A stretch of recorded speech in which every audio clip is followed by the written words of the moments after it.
Hi, welcome to The Real Truth About Bioidentical versus Synthetic Hormones, what your doctor hasn't told you. If you've been told that bioidentical hormones are always safer than synthetic ones, or that synthetic hormones are always more effective, I need to tell you something important. Both of those statements can be completely wrong depending on your specific situation. I'm Olga, and I translate complex pharmaceutical science into practical health solutions every day. Let's dive into what the research actually shows. Before we get started, let me be transparent about who I am and why I'm passionate about this topic. I have my doctorate in naturopathic medicine from Bastyr University, and I work as a pharmacy liaison connecting healthcare providers with compounding solutions in the Pacific Northwest. What that means is I spend my days helping doctors understand when custom medications make sense for their patients. And I see firsthand how much confusion exists around hormone therapy. Here's what's really frustrating. Patients are making decisions based on marketing terms rather than understanding what their bodies actually need. So today, we're going to break down the science behind bioidentical versus synthetic hormones, look at what the research really shows, and give you the questions to ask your provider to get the care that's right for you.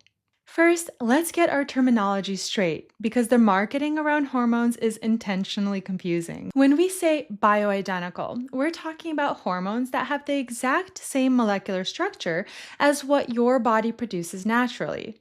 Estradiol, progesterone, testosterone, these are bioidentical whether made in a compounding pharmacy or by a pharmaceutical company. Here's where it gets tricky though.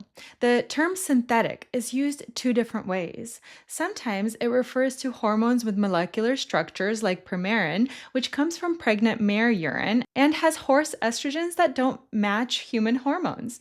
Other times, synthetic means any hormone made in a lab, even if it's molecularly identical to human hormones. This is fascinating because it means that many of the FDA-approved synthetic hormones are actually bioidentical. Estrase, Clemara patches, Prometrium, these are all bioidentical hormones that just happen to be manufactured by a pharmaceutical company instead of compounding pharmacies. The research shows us that what matters most isn't whether something is labeled bioidentical or synthetic.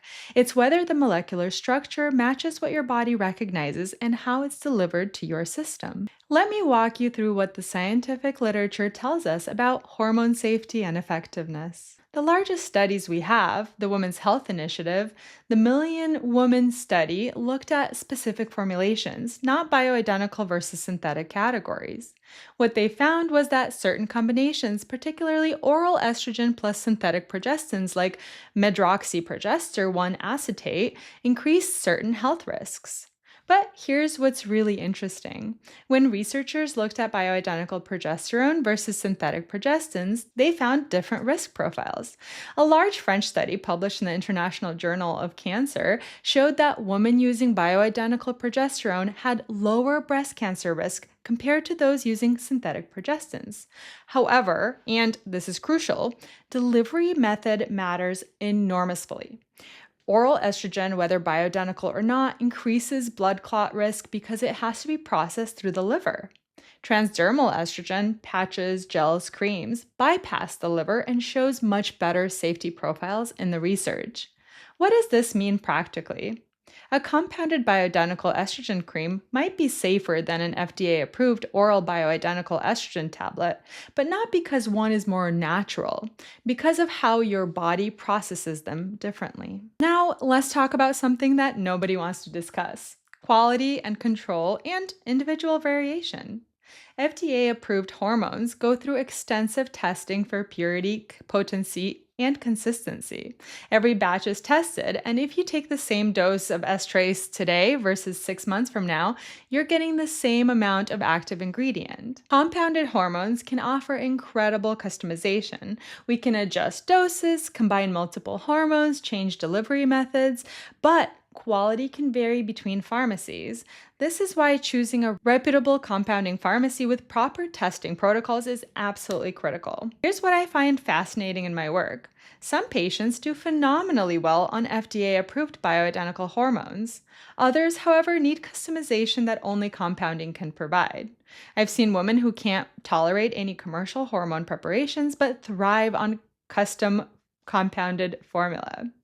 The research on individualized hormone therapy is growing. We're learning about genetic variation in hormone metabolism, and some people break down estrogen just differently. Some need different progesterone ratios, etc. This is where compounding really shines, but it requires working with providers who understand both the science and art of hormone optimization.